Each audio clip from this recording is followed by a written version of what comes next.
Welcome back to my channel, A1C, high blood sugar as it relates to diabetes. Once I was diagnosed with diabetes about 5 years ago, and I probably went maybe 15 years with high blood sugar, kind of on a roller coaster ride. We'll talk about that in future videos, but once I was diagnosed, I do not have health care benefits like a lot of people in the United States. So I had to figure out a way to monitor my activities with regards to trying to get my blood sugar under control. And one of the easiest ways to do that, because of changes that have taken place in the last few years in healthcare, is that you can go to an independent lab and get your blood sugar checked. And in the description below, there's information on the lab that I go to here in Phoenix, Arizona. But what I wanted to show you here is what I'm going to do is, if you look at the first one, this is when I started the very first time, and I'm circling this. This isn't the very first time, but I started keeping track of all my documentation. And January 29th of 2019, I went and got my blood sugar checked, and it was 7.4. So my A1C was 7.4, which is at the very top of the range. In the last video, you saw where there was the A1C chart, and that's at the very height of where they would like for you to be. In fact, it's a little bit above. It's 0.4 above. But the next month,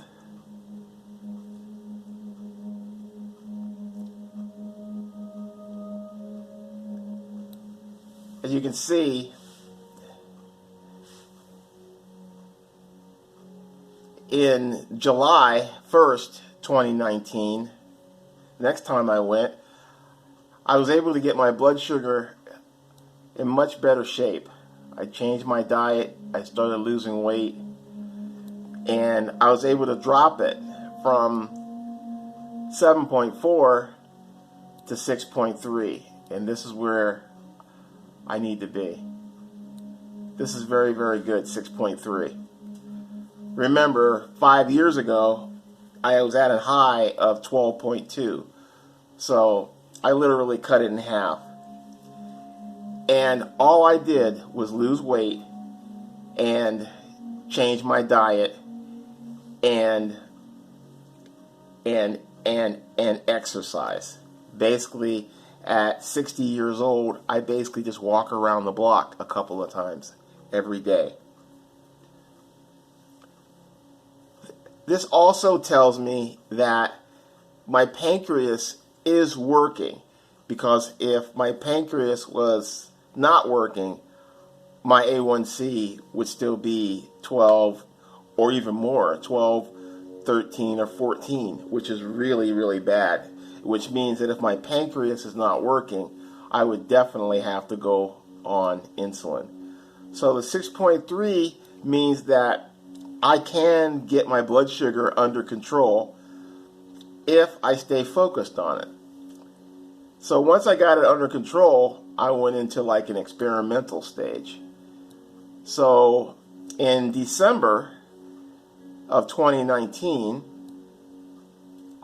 I was able to maintain my blood sugar, and I lowered it even more, 6.2. So once you get your blood sugar under control, then you can kind of experiment a little bit with what you can eat and what you cannot eat. So that's what I chose to do. I knew that I could get it under control, so I said, okay, now once I have it under control, what can I eat and what is it that I cannot eat? And that's really just a total, experimentation on one's individual self. So what we're going to do is we're going to move over to the other side here.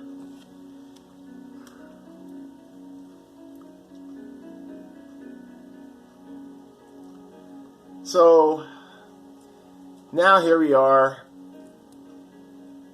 January, February, March, April of 2020, and my A1C went up 6.7.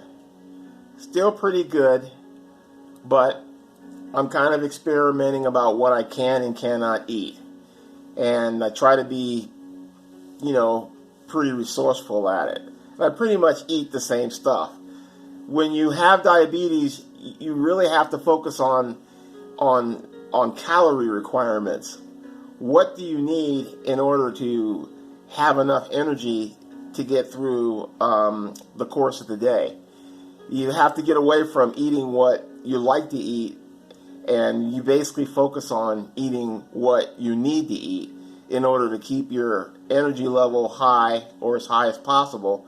And you're also trying to, when your blood sugar is real high, your blood sugar is kind of on a roller coaster, and that roller coaster ride that you're on will make you feel tired. So if one of the first signs of high blood sugar is you're tired all the time, because you've got all this sugar in your blood, but you're not creating enough insulin to convert the sugar in your blood into energy. So you're tired, you're sleeping all the time.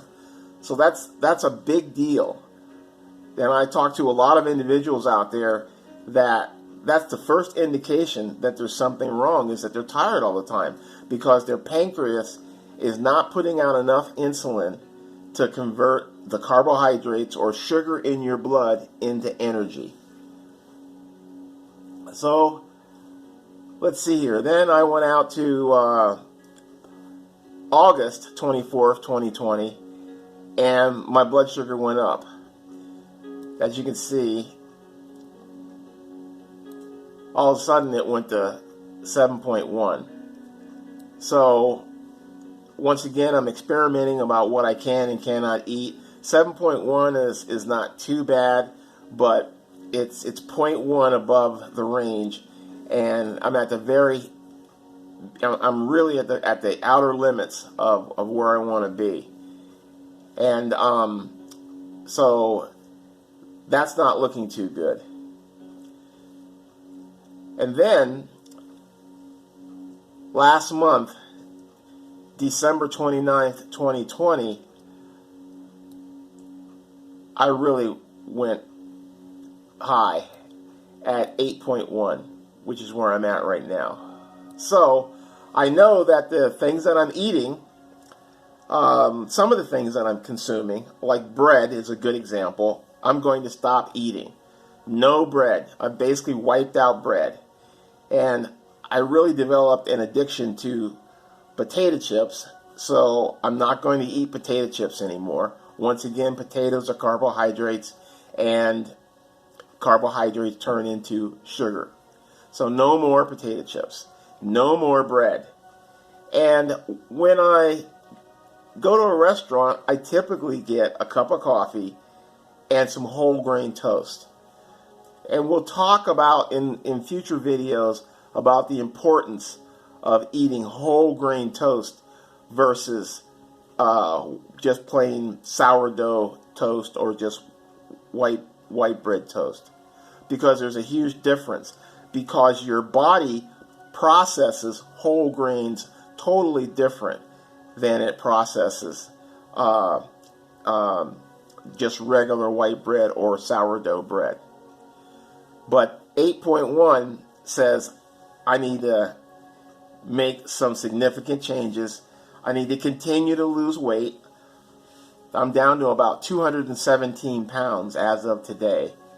And I would like to get down to 200 pounds by maybe June or July of 2021. So that's my goal. But as you can see, my pancreas is working, so it really comes down to force of will and attitude about what I'm going to eat, what I need to eat, and how I'm going to get my blood sugar back to this area over here, which is 6.3. which is where I need to be, 6.3, or at least below a 7 at 60 years old. Please subscribe to my YouTube channel, and please share this video with your friends who are diabetics and need to get their blood sugar under control, because it is possible, especially if your pancreas is working. If you're on insulin and you still have a high A1C, you're probably eating the wrong stuff. And you have to make a change in your diet. You have to make a change in weight loss. You have to lose weight. And you have to exercise. These things are not difficult to do, but you have to make the decision to do them. Otherwise, you will develop complications related to diabetes. And we'll talk about that also in future videos. Once again, please subscribe to this video. Please give me a thumbs up. And if you have any questions or concerns, my contact information is in the descriptions. Thank you so much.